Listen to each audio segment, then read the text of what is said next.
I always thought Emma worked harder than anyone else in her office. She often came home late, referring to projects that were on fire. One evening was no exception. She said again that there would be a delay. I just nodded and put the phone away. I was used to it. But an hour later I received a message from an unknown number. Emma is not at work. She's at her apartment at 216 8th Street. You should know that. At first I thought it was a joke. Or a mistake. Someone was confused. But curiosity ate away at me. I found an apartment rental website and entered the address. There was an ad for an apartment for short-term rent. I signed up to view it.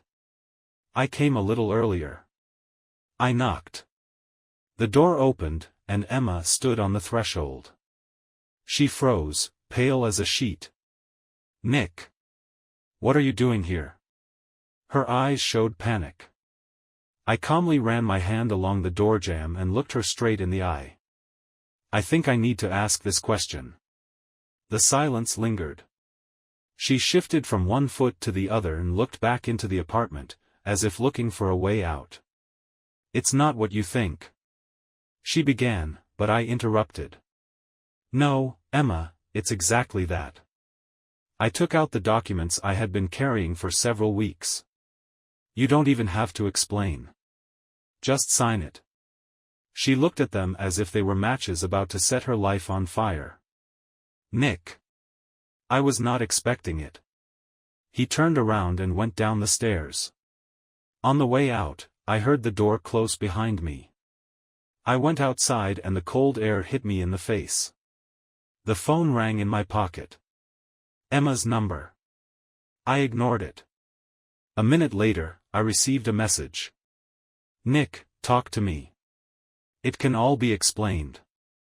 I deleted it without even reading it to the end. The road home was long. Every step sounded too loud in the silence of the night.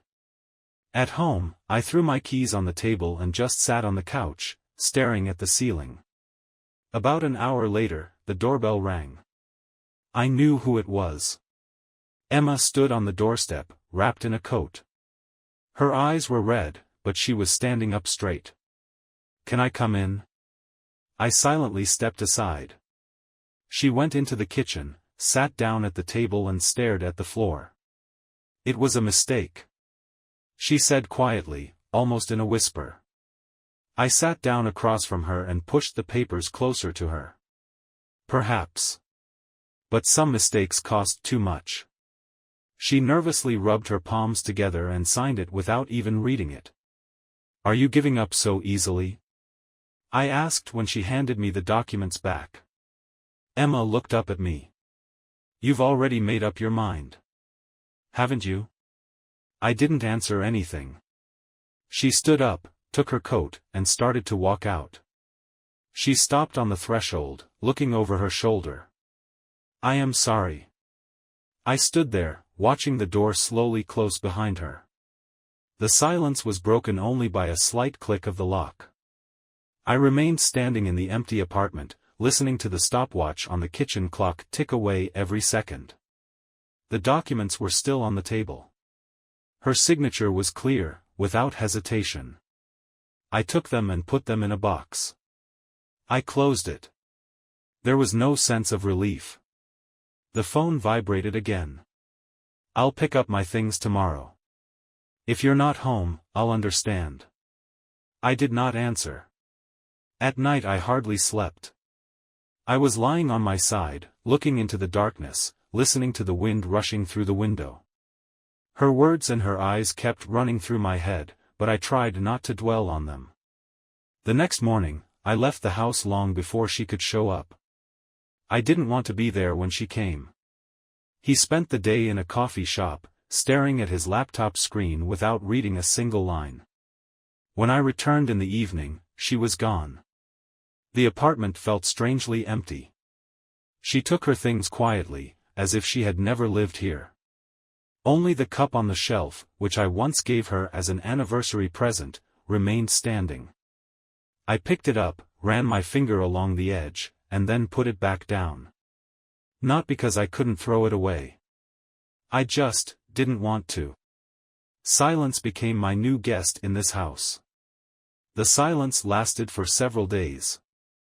I began to get used to the emptiness of the apartment. No more of her scattered sweaters, no more of the perfume that was always in the bathroom. Only Max, our dog, seemed to notice that something was wrong. He kept hanging around the bedroom door, waiting for her to come in. One day I found him lying by her bedside table. He was just lying there, staring at the empty space where her books used to be. "She's not coming back, Max," I said, sitting down next to him.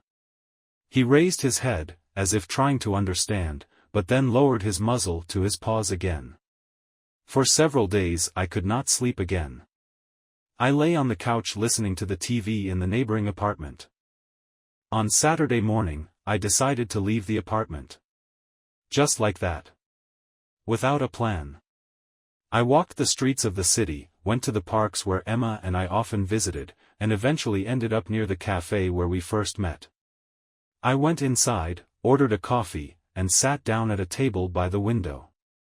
There was a couple sitting there, young and in love, holding hands and whispering something to each other. I looked at them for a few minutes and then looked away. When I returned home, Max met me at the door, wagging his tail happily as if nothing had happened. I cooked dinner, set a plate for myself, and poured Max some food. He sat down at the table and looked at the empty chair across from him. I looked at it for a long time. Eventually, I got up, took the same cup from the shelf, and poured tea into it. I put it on the table in front of me. Max sat down next to me, looking at me with his big eyes. I just sat there and looked at that cup, listening to the city outside the window. A few weeks later, the cup remained in its place. I did not remove it. Max no longer waited at the bedroom door, but his habit of staying close to me didn't disappear. In the evening, he always lay down at my feet when I was sitting on the terrace or just staring at the TV that was playing in the background. One Sunday I woke up to Max barking at the door. I opened it and the postman was holding an envelope. "For you," he said briefly and walked away, leaving me standing in the hallway with the letter in my hands. There was no signature on the envelope, only a familiar handwriting. I tore it up when I entered the apartment. Inside was a short note. "I hope you're okay. Take Max to the lake this weekend, he always loved those trips. Emma." I sat with this letter in my hands for a long time. Max, as if he felt something, came up to me and put his head on my lap. "What do you think? Shall we go?" He wagged his tail. On Saturday, I loaded my things into the trunk and put Max in the back seat. It took several hours to get to the lake, and all the while I couldn't shake the thought that Emma could be there. When we arrived, the house was empty. Max immediately ran to the water, and I sat down on the wooden steps of the porch and looked at the horizon for a long time. Here, everything has remained the same. Max ran along the shore, looking for familiar places where he had played with Emma before. When it started to get dark, I lit a fire and sat down next to Max on the terrace. He lay down at my feet and closed his eyes. I was holding the same cup I had brought with me from my apartment. Sometimes it seemed that her shadow was still here, in every corner of this place. I left the cup on the railing, getting up and throwing wood into the fire. It was quiet at night, with only the slight sound of water and the crackling of wood in the fire breaking the silence. Max was sleeping next to me, and for the first time in a long time I felt that the past was gradually letting go. The next morning, the lake was calm, and the first rays of the sun were breaking through the fog over the water. Max was already running along the shore, jumping into the water and pulling out small branches. I stood by the window and looked at him, holding the same cup in my hands. The kitchen was quiet, the smell of coffee filled the space, and outside the window everything looked as if nothing had changed in the last few years. I went out to the terrace, sat on the stairs, and called Max. He immediately ran over, shaking off the water, and put his head on my lap. "Well, how do you like it here?" I asked, stroking him behind the ear. Max just wagged his tail. A few minutes later, I heard a car stop on the road leading to the house. When I turned around, I saw a familiar white Jeep parked at the gate. Emma got out of the car wearing dark sunglasses and holding a paper bag of groceries. Max immediately jumped up and ran to her. Emma sat down, hugging him, and whispered something in his ear. Then she raised her head and looked at me. "I didn't think you would really come." "Me neither." She went out to the terrace, put the package on the table and sat down on the railing. "I didn't want it to be weird. Max loves this place. It seemed right to ask you to come." I nodded, watching Max run around again. "He is happy here." Emma took off her glasses and put them on the table. "How are you?" "It's okay." She was silent for a long time, watching the lake. "I'm going back to the city tomorrow," she said, looking at me as if waiting for a reaction. I just nodded. Max ran up to us, shaking the water right on Emma, which made her laugh. "Nothing has changed," she said, wiping her face with her sleeve. "Some things don't change." She looked at me longer than usual. "If you want to stay here for a few more days, the house is at your disposal." "Maybe I will." Emma got up and headed for the car, but before she got behind the wheel, she stopped again. "Nick. I'm really sorry." I didn't answer anything. She got into the car, and a minute later she was no longer visible among the trees. I returned to the fire, where yesterday's wood was burning, and sat down next to Max. He put his head on my shoulder, sighing heavily. "Yes, my friend, I know." The silence of the lake swallowed us up again, but this time it didn't seem so heavy. The next few days passed unnoticed. I stayed in the house by the lake, as I had planned. Max acted as if we had never left. In the mornings, he would run along the shore, returning with wet fur and a mouthful of sticks, which he would stack near the terrace. In the evening, I would sit on the stairs with a book in my hands, but more often I would just look at the lake, letting the silence fill the space. Emma did not write or call. Me neither. It was a strange feeling, as if everything had fallen into place, but at the same time there was a slight emptiness. On Wednesday morning, I heard a car stop outside my house. It was not Emma. Tom, an old friend of mine, got out of the SUV with a six-pack of beer in his hand. "Look, what a hermit," he laughed, heading for the terrace. "You could have told me that you moved to the forest." I went out to meet him. "Hi, Tom. How did you find me?" Emma said. "She was in the office when I came in." "Oh, I see." Max immediately ran to Tom, jumping around him. "Oh, Max is here. It makes sense. He's having more fun here than in the city, right?" I nodded. Tom handed me a beer and sat on the stairs, looking out over the lake. "You've done well. I've always wanted a place like this." "I don't mind either," I replied, opening the bottle. We sat in silence for a few minutes. Tom reached out and asked, "Do you communicate with her?" I shook my head. "No. She didn't write after that day." "And you're not going to?" I shrugged my shoulders. "What will change?" Tom nodded as if he understood. "Anyway," he said, "if you decide to come back, you know where to find me. Maybe I'll stay here for a while longer."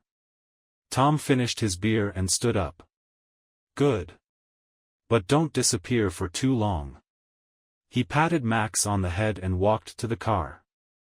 I remained standing on the terrace, watching his SUV slowly disappear among the trees. Max lay down at my feet, his head on his paws again. In the evening, I sat by the fire again. Max lay down next to me, curled up, and the wood crackled softly in the silence. I was almost asleep when I heard the boards on the terrace creak. Max raised his head, looking cautiously into the darkness. Emma stood at the entrance, holding a bottle of wine. "Do you mind the company?" I nodded silently, and she sat down opposite me, moving closer to the fire. "I thought for a long time about whether to come back here," she said, twirling the bottle in her hands, "but I couldn't sleep." Max, seeing that everything was calm, lay down on his side, allowing himself to relax again. Emma handed me the bottle. "I don't have any glasses." I didn't take it either. I unscrewed the lid and took a sip, then handed it to her. We sat in silence, looking at the fire. "Tom was here today," I said, breaking the silence. Emma looked up. "Yes, he came to the office. He asked where you were." I noticed. Emma took a drink from the bottle and handed it back. "Will you stay here for a long time?" "Maybe. Max likes it here. He always liked this place." I leaned back, listening to the coals crackle. Emma looked up and looked at me. "I don't know what to say, Nick." "Then don't say anything." She nodded, holding her gaze a little longer. "I'm still glad you're here."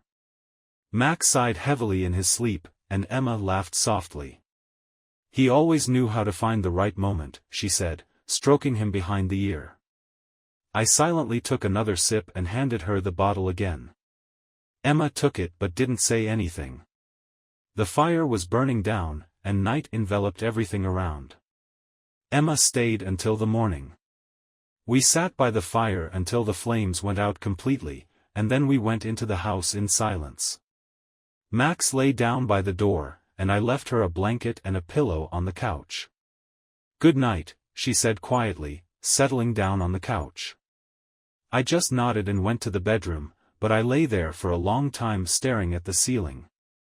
A few hours later, I heard the door creak. Max looked up, but didn't bark. Emma stood in the doorway, holding a blanket in her hands. "I can't sleep there." I shifted on the edge of the bed, and she silently came in and sat down next to me, wrapped in a blanket. "Do you mind?" "No." She laid down, and a few centimeters of silence remained between us. Max sat at her feet, curled up in a ball. Emma stared into the darkness for a long time before whispering, "I'm sorry. I didn't answer anything." In the morning, when I woke up, she was gone. Max sat on the porch looking out at the road, but no one was around. There was a note on the kitchen table. "Thank you for the night. Maybe it was just a dream." The note was propped up by the same cup I had left on the shelf. Max lay down on the floor with his head on his paws. I removed the note, but left the cup where it was. After that morning, Emma did not appear. Max stopped waiting at the door and returned to his usual walks along the lake. In the evenings, I sat on the terrace, watching the sun hide behind the trees. The cup still stood on the kitchen table as a reminder of that night. One day, on my way back from a walk, I noticed a white Jeep parked on the side of the road near a neighboring house. It was Emma's car. Max immediately ran to the door and began to scratch his paws impatiently. I knocked. Emma opened it almost immediately, as if she had been standing outside the door all along. "Hi," she said, stepping aside for me to come in. The house smelled of coffee, and there was a laptop and several crumpled sheets on the table. "Are you back?" "Not for long." "Work?" Max ran around the house, as if to check that everything was in place, and settled on the floor at her feet. "Can I sit here for a while?" I asked, sitting down by the window. "Of course." Emma poured coffee into 2 cups. "Is she still there?" she asked without looking up. "It's on the table." Emma sat down across from me and put her hands in her lap. I thought about taking her away, but then I decided that it didn't matter anymore. The coffee was steaming, and we just sat in silence, listening to the leaves rustling outside the window. When I got up to leave, Emma didn't stop me. "If you need anything, you know where to find me," she said on the doorstep. I nodded and walked to the house. Max stayed by her side. That evening, when I was sitting alone on the terrace, he did not return. The next morning I woke up to silence. Max was not at the door. I went out on the terrace and looked at the road. Emma's Jeep was parked where it had been yesterday. Max was lying on her porch, stretched out under the door like a watchman.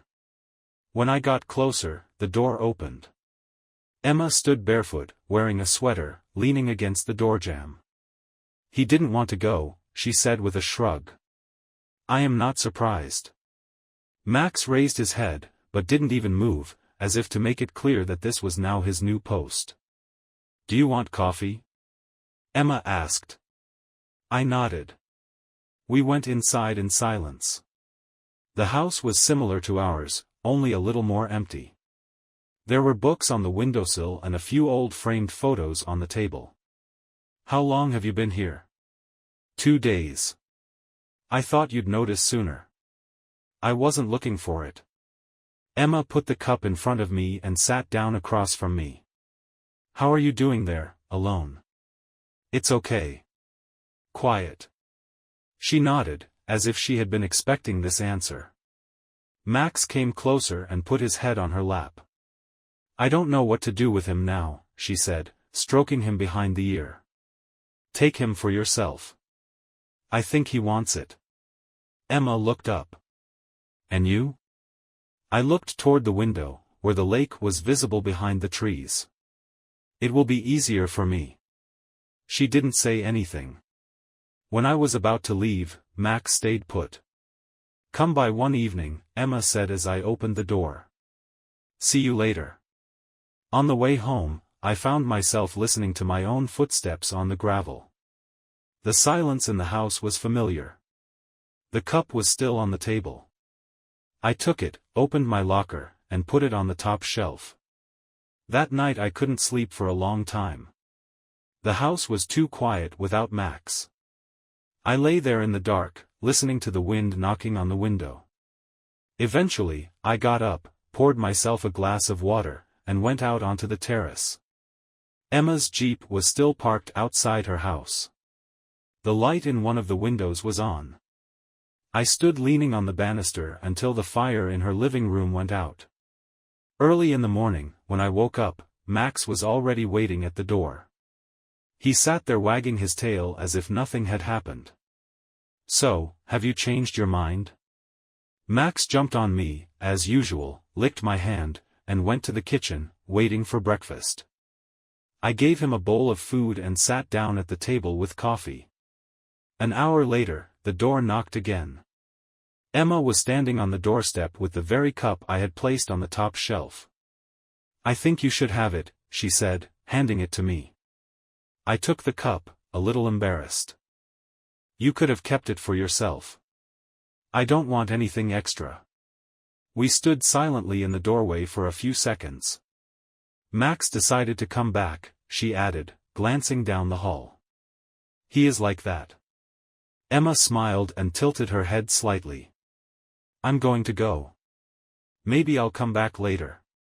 I nodded.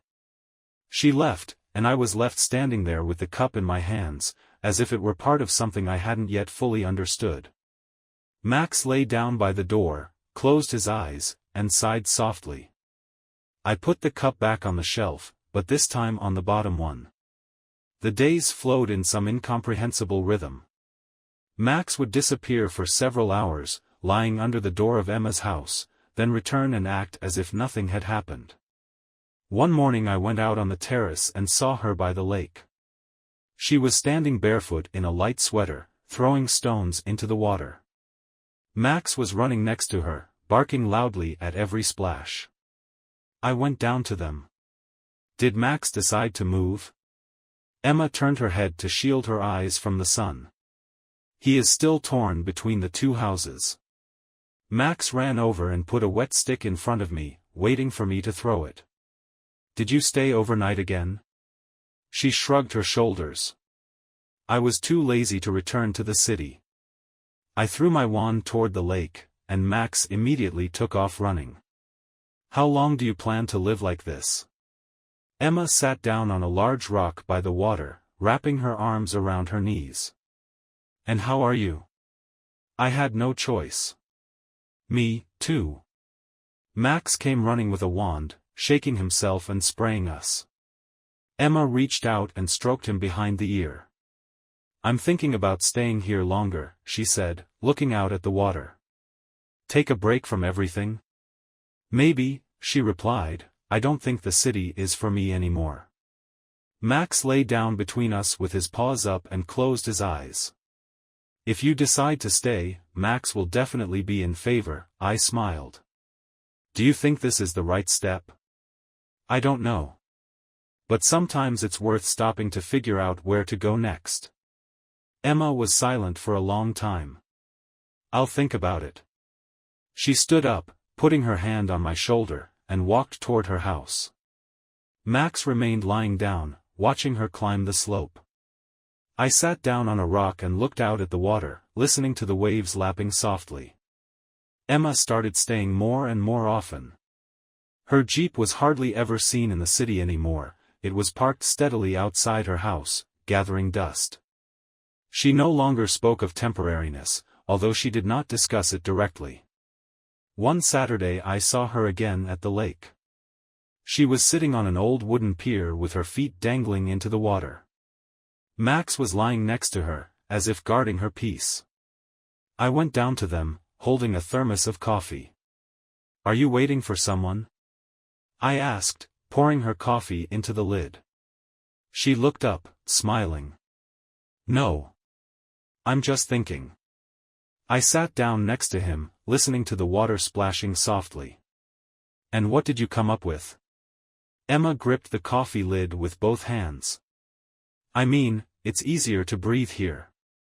"Is it easier than in the city?" "Much more." Max raised his head and looked at us, as if to check if everything was okay. "What's next?" I asked, not taking my eyes off the water. Emma sighed. "I think we should make it official." "What exactly?" "My move here." She looked at me as if she was waiting for a reaction. I sipped my coffee, not rushing to answer. "This is your home, Emma. I never said you had to go anywhere." She nodded and lowered her feet into the water, swaying them slightly. "I thought you would be against it." "No." We sat in silence for a few more minutes. Max lay down again, leaning against her leg. "Then I'm staying," she said calmly, as if it were the most natural decision in the world. I nodded, feeling the light wind blowing ripples on the surface of the lake. That evening, her Jeep was still in its place, but for the first time in a long time, I noticed boxes in it. She was no longer going to the city.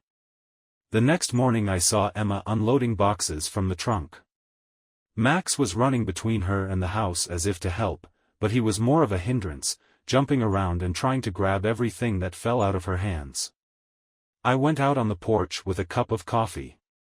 "Can't sleep?" I asked, watching her struggle with a large box.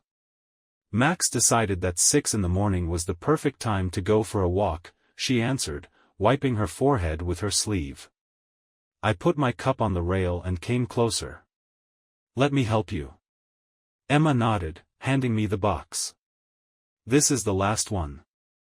We brought her inside. Emma's house began to gradually fill up with things from the city. Books appeared on the table, a folded blanket lay by the window, and boxes of kitchen utensils stood on the shelves. "It all happened so fast," she said, glancing around the room. "I didn't even notice when you made the final decision." "Maybe because I didn't notice it myself," she replied, sitting down on the arm of her chair. "I just realized that I had nothing else to do in the city." Max lay down in the middle of the room and sighed heavily. "He's happy," I smiled, glancing at the dog. "Yes, he always liked this place. I think he made the decision for me." I sat down across from him, twirling the cup in my hands. "And now what?" Emma looked out the window, where the fog was slowly dissipating over the lake. "Now we are moving on with our lives." We sat in silence for a long time, watching the sun rise over the trees. That evening, when I was returning home, Max stayed at her door. Emma stood on the porch and waved to me. "Tomorrow we'll have breakfast together," she said. "What time?" "When Max decides it's morning." I nodded and went to my room, listening to the door of her house creak softly behind me. The next morning I woke up to Max whimpering under the door. When I opened them, I saw him with a chopstick in his teeth. A few meters away, Emma stood with a cup of coffee in her hands. "He decided it was time for breakfast," she smiled, coming closer. Max slipped past me, immediately taking his place by the fireplace. "It looks like he's forgotten where he lives," I joked, letting Emma in. "Well, he now has 2 houses." I poured myself a cup of coffee and put some croissants on the table that I had bought the day before at a local bakery. "How was your first night in the house?" Emma sat down at the table, rested her elbow on her chin, and took a sip. "Quiet. Easy. Just as I wanted." We ate breakfast in silence, watching through the window as a light fog drifted over the lake. "I'm thinking of starting a garden near the house," she said suddenly, "to plant some beds, maybe some roses." "Roses? Why not? There is enough space." I turned the cup thoughtfully in my hands. "If you plant roses, Max will definitely decide to dig them up." Emma laughed. "Let him just try." After breakfast, we went out on the terrace together. The sun was already rising above the trees, and the morning cold was slowly disappearing. Max ran to the lake, splashing water around. Emma sat on the stairs, wrapped in a blanket. "Do you remember the first time we came here for a weekend?" she asked, looking at the water. "I remember. Back then, Max ran away into the woods, and we were looking for him for several hours." "Yes, and he came back on his own, as if nothing had happened." I sat down next to her. "It's amazing how things change." Emma was silent for a few seconds. "Yes. But perhaps we needed it." Max returned, wet, with algae on his back, and immediately fell at our feet. "Well," said Emma, "it seems we have our first volunteer for the role of gardener." I laughed as I watched Max lie down on his back, exposing his stomach to the sunlight. The day was just beginning. The day passed unnoticed. Emma stayed to help me with small tasks around the house. We took down the old boards, cleaned the terrace, which was a bit neglected after the winter, and made a small list of things to do in the spring. Max, as expected, helped in his own way, pulling out the wrong branches from the firewood pile and carrying them around the yard. By evening, we had built a campfire on the shore of the lake. Emma brought a few blankets and we settled down by the fire, listening to the water lapping softly against the shore. "Do you remember when you wanted to buy a boat?" Emma suddenly said, twirling her cup of tea in her hands. I smiled. "Yeah. You insisted on red, but I wanted blue. In the end, we never bought it. Perhaps this summer." Emma nodded, looking at the lake. "Do you think it would be good to moor the boat here?" "Of course. Max will be thrilled." When he heard his name, he raised his head, but realizing that nothing interesting was happening, he put it back down on his paws. We sat around the fire until late at night. When it started to rain, we moved everything inside. Max immediately settled down on the carpet by the fireplace. Emma handed me a blanket, sat on the couch, and looked up at me. "Nick, do you mind if I stay a few more days?" "Stay as long as you want." She nodded, staring into the fire. Max sighed softly, and the room fell silent, broken only by the crackling of firewood. When I went to the bedroom, Emma was still sitting by the fireplace, wrapped in a blanket. She didn't say another word, but I knew that tomorrow morning she would be here, as she always was. Spring came quickly. The trees around the lake were covered with young leaves, and the morning walks with Max became longer. Emma stayed in the house nearby, and this gradually ceased to seem unusual. One morning, when I went out on the terrace with a cup of coffee, she was already standing by the water, throwing a stick to Max, and he kept bringing it back, splashing water around. "Aren't you tired of it?" I asked, going down to them. "I'm holding on until he gets tired," Emma laughed, wiping her hands on her jeans. Max settled down at my feet with his head on his paws. "What do you think you'll do next?" I asked, sitting down on the pier next to her. Emma shrugged her shoulders. "I feel like I'm here for a long time. Work in the city. I left it behind. For now, I take on small projects online. It's enough to pay for gas and coffee." She turned to me with a smile. "And you?" "I am in no hurry." We sat in silence, looking at the water, when Max got up again and began to run nervously along the shore. "What's wrong with him?" Emma stood up, looking around the shore. A small red-haired dog came out of the forest. It approached us cautiously, but stopped when it saw us. Max came closer with interest, sniffing her. "Where is it from?" Emma was surprised. She must have run away from one of her neighbors. "We don't have many neighbors here," she said, reaching out to the dog. The redhead came closer, and we noticed that she had lost a little weight and clearly did not belong to anyone nearby. Perhaps it was an abandoned dog. Max stood calmly by her side, as if he accepted her as part of the pack. Emma looked at me. "What are we going to do?" "Let's leave it for now. Let's see if we can find the owner." Emma sat down next to the dog, stroking it behind the ear. "Then, it seems, Max got a girlfriend." Max laid down next to his new friend, and they both looked at us as if they had known for a long time that this place was now their home. Emma smiled and whispered, "I think we didn't just find a dog. Maybe." The first spring flowers began to poke through the grass, and I realized that another new stage in our lives had begun. The next morning, the red-haired dog felt at home. She was sleeping on the terrace, curled up next to Max, and only raised her head when I came out into the yard with coffee. Max was the first to get up and immediately ran to me, wagging his tail as if nothing had changed. Emma appeared a few minutes later, wrapped in a sweater. "She is still here. It looks like she's not going to leave." Emma sat down on the stairs next to me and held out her hand to the dog. The redhead lazily got up and came closer, putting her head on her lap. "Maybe it's a sign," Emma said, looking at the dog thoughtfully. "A sign of what?" She smiled. "That it was time to get another one."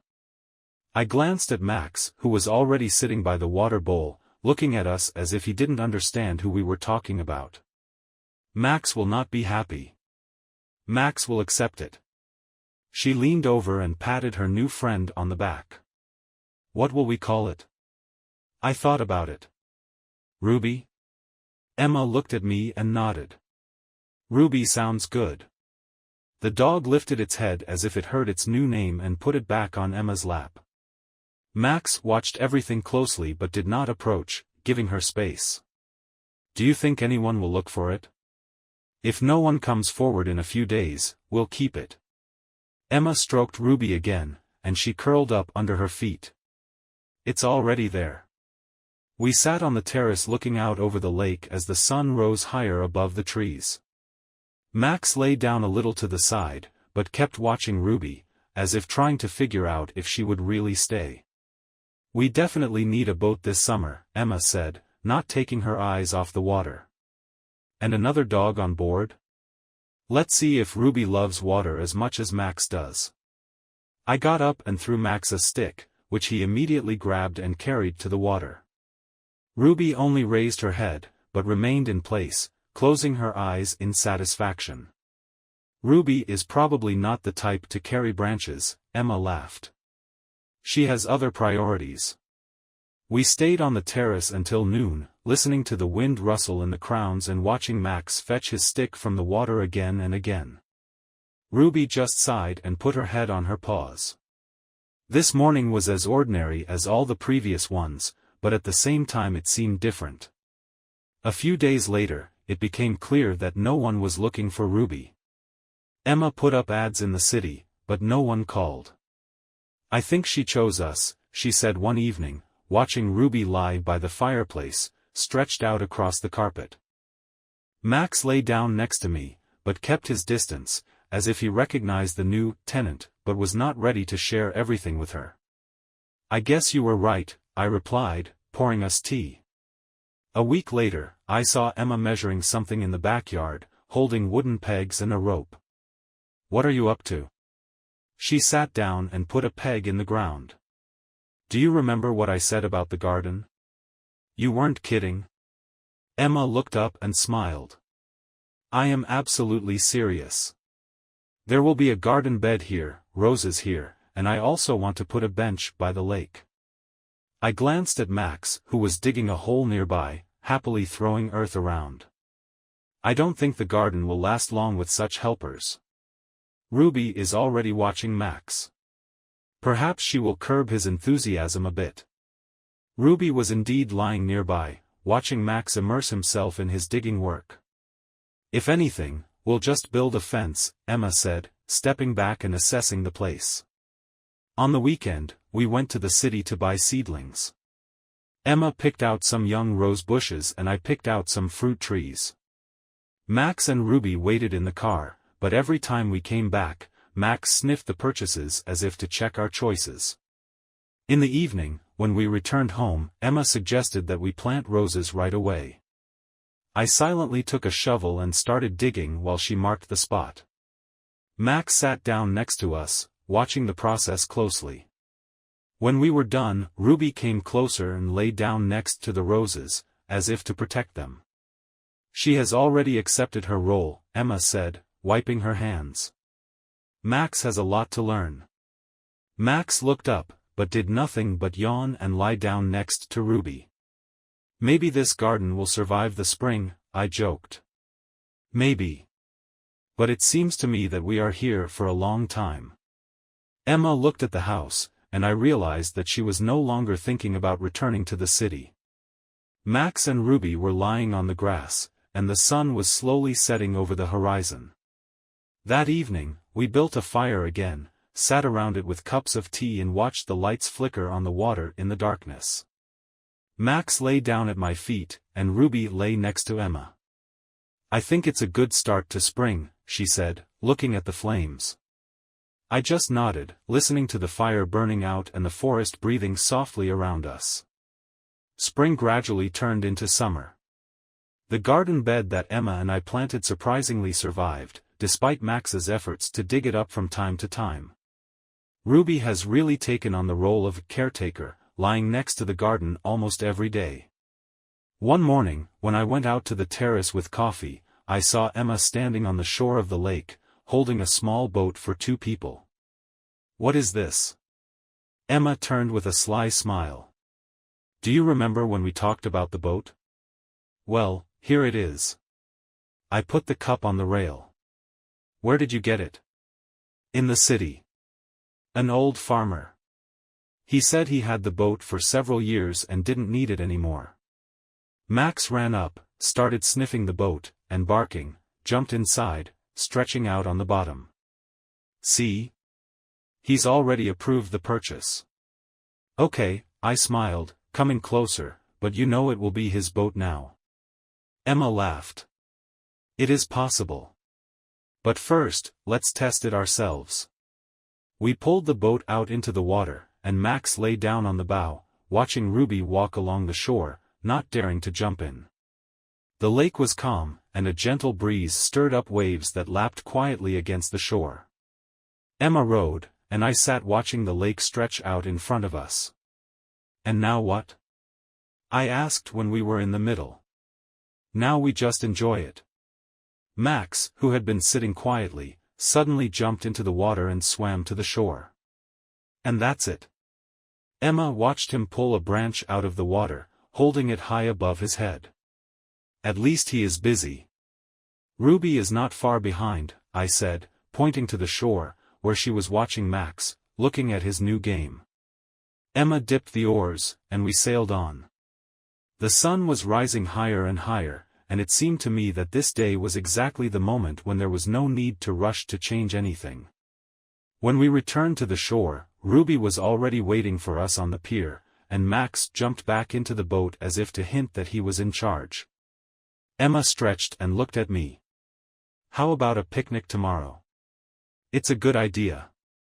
Let's invite Tom. And Laurie." I sighed, but smiled. "Okay. Don't worry," Emma laughed, "it'll be fun." The next morning we started preparing for the picnic. Max and Ruby were hanging around as if they knew something interesting was going to happen today. Emma decorated the terrace with lanterns, and I pulled out an old grill that I hadn't used in years. By noon, Tom and Laurie arrived, bringing chilled wine and several baskets of fruit. "Well, how is it living in the woods?" Tom asked, helping me with the grill. "Calm down."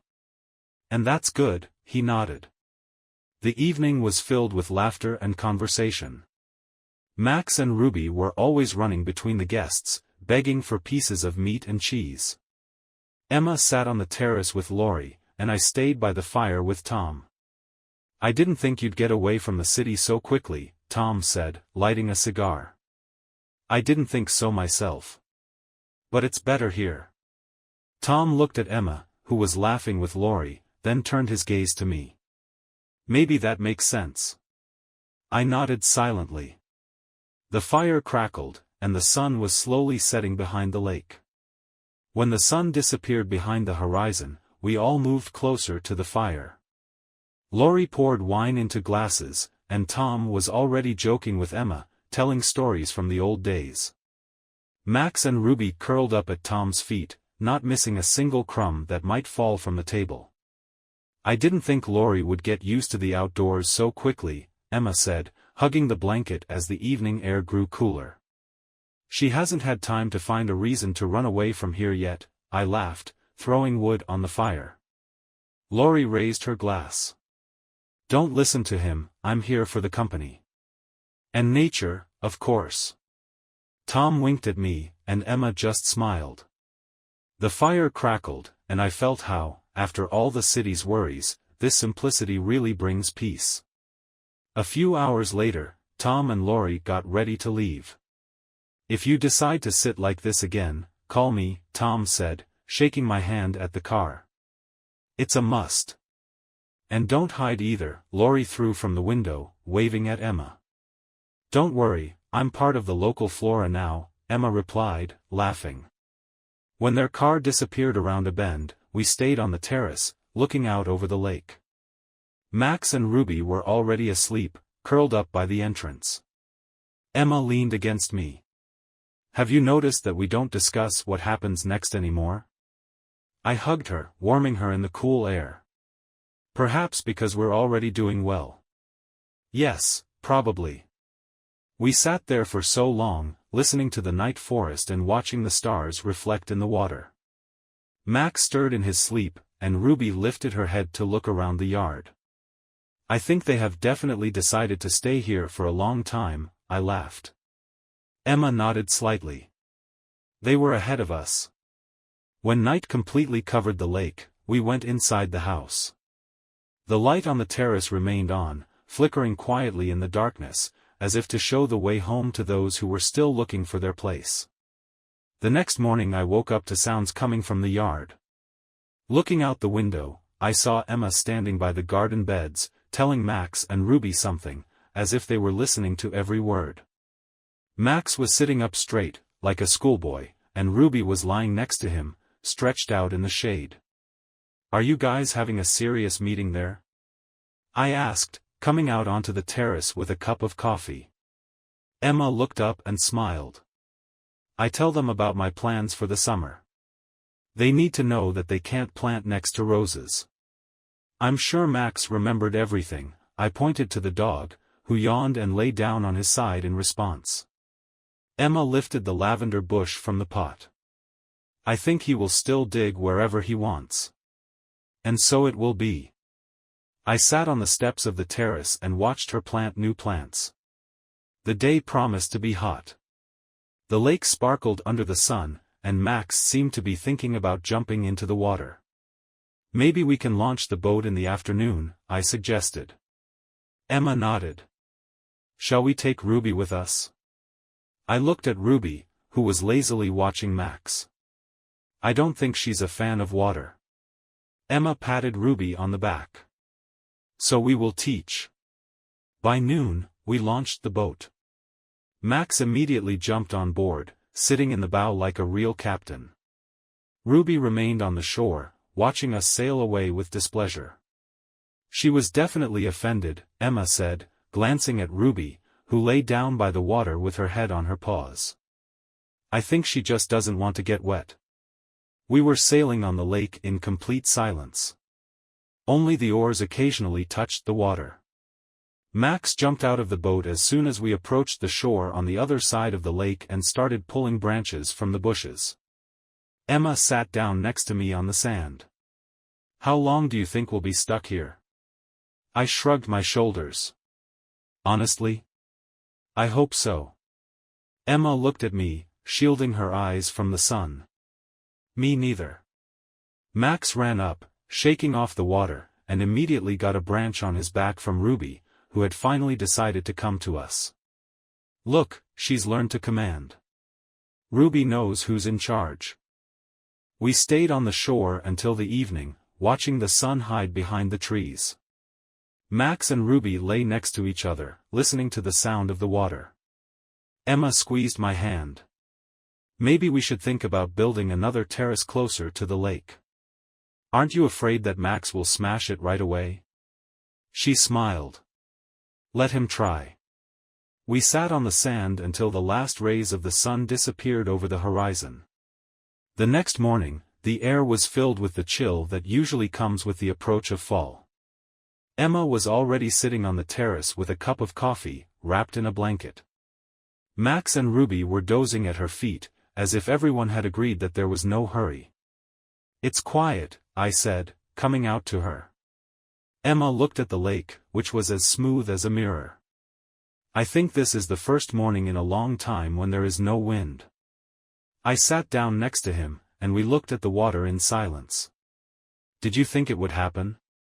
I asked, more to myself. Emma rubbed the cup thoughtfully in her hands. No. But now it seems to me that it could not have been otherwise. Max raised his head, but when he saw that nothing was happening, he went back to sleep. Ruby rolled over on her side, exposing her stomach to the sun. And now what? Emma asked, setting her cup down on the terrace floor. I looked at the boat bobbing near the shore. I think everything will be the same. But I don't mind. She smiled and put her head on my shoulder. The sun was slowly rising over the lake, and the whole world seemed calm and right. Max and Ruby got up and went to the water, playing on the shore. I felt like Emma and I weren't looking for anything anymore. We are already where we are supposed to be. That evening, as the sun began to set over the horizon, we sat on the terrace and listened to the water lapping softly at the shore. Max was lying by the stairs, stretched out to his full height, and Ruby was sitting next to Emma, her head in her lap. Emma slid her fingers through Ruby's fur, looking thoughtfully at the lake. Have you noticed how quickly the summer has flown by? I nodded, staring at the line of forest on the opposite side of the lake. Yes. But it seems to have been the right summer. Emma smiled, not taking her eyes off the water. I think we are not going anywhere now. I put my arms around her shoulders, and she leaned easily toward me. And you don't need to. Max raised his head when he heard the leaves rustling somewhere in the forest, but seeing nothing interesting, he put it back on his paws. Ruby sighed heavily in her sleep. Night enveloped the lake, and the light from the terrace